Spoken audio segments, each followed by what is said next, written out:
Welcome to The Explainer. Today, we're digging into a really powerful idea. What if the biggest thing holding you back has nothing to do with your circumstances and everything to do with how you think about them? Let's get into it. So, let's start with a feeling I think we all know. That deep frustration when you've done everything you're supposed to do, you've checked all the boxes, put in all the hours, and you still just hit a brick wall. The sermon we're looking at today kicks off by tackling that exact roadblock. The source for this, a sermon from Bishop David Oyedepo, gets right to the point. It suggests the real problem isn't a lack of effort or some external force working against you. No, the first barrier, it argues, is our own constant need to justify ourselves. And this leads us to what the speaker calls the justification trap. You know how it is, right? When something goes wrong, our first instinct is to defend what we did and immediately start looking around for who or what is to blame. It's all about protecting our own ego by pushing the fault somewhere else.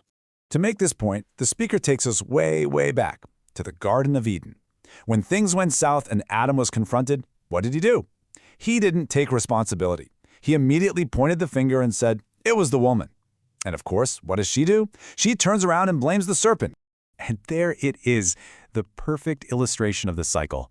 It's this chain reaction of passing the buck.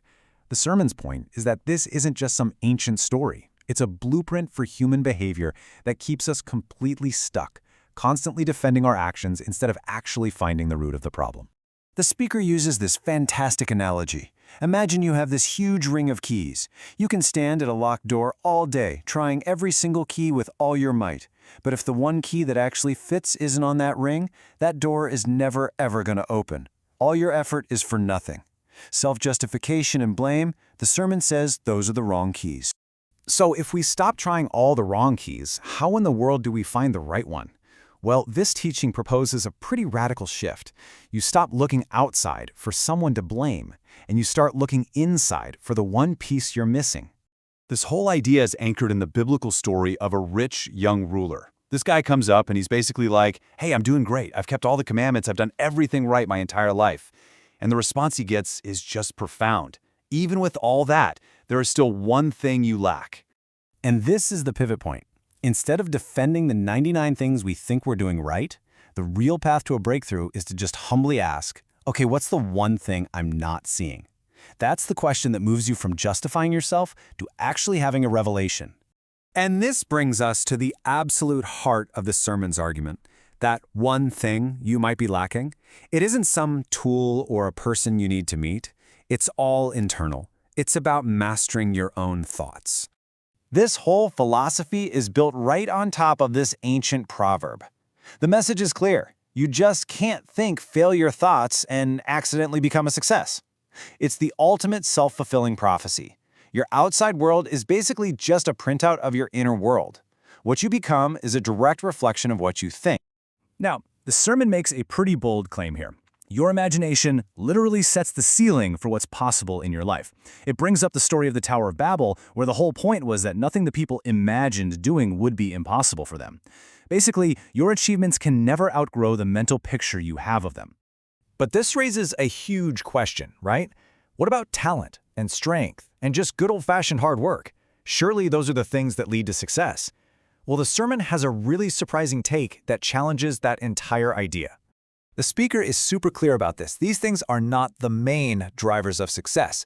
He even quotes scripture saying things like, "The battle is not to the strong." And to make it real, he tells this incredible story about a man with a first-class degree in mathematics who, despite all that skill, was a total failure for 17 years. So why? Why don't skill and hard work automatically lead to success? According to this teaching, it's because your thoughts are what give value to your work. Think about that. A negative mindset can completely cancel out all the positive actions you take. And this just lays it out perfectly. Look at the difference. On one side, you've got thoughts that empower you. On the other, thoughts that completely shut you down. The sermon's argument is, if you secretly believe the system is rigged against me, then all your best efforts are eventually just going to prove that belief right. Okay, so if our thoughts are really that powerful, the next logical question is, how on earth do we control them? Well, the sermon doesn't leave us hanging. It offers a very specific tool for the job. The tool it presents is the Bible, but it's described as something more than just a book of stories. It's called a mind cleanser, a tool designed specifically to purify your thoughts and get them aligned. You could think of it as a form of cognitive reframing, using a consistent framework to challenge and reshape your own internal narrative. So the process it lays out looks like this. By consistently engaging with this mind cleanser, you purify your thinking. You bring it into alignment with what the speaker calls a divine perspective, or God's frequency. And when your mind is operating on that level, the sermon says, your destination finally becomes possible. And this brings us right back full circle to the central theme. The sermon's ultimate takeaway is that the internal battle happening in your mind is way more important, way more decisive than all the external work you do with your hands. So we're left with a really powerful personal question. If it's true that our reality is a reflection of our deepest thoughts, then maybe the most important work any of us can do is to look inward and ask, what is the one thought, the one core belief that's quietly shaping everything?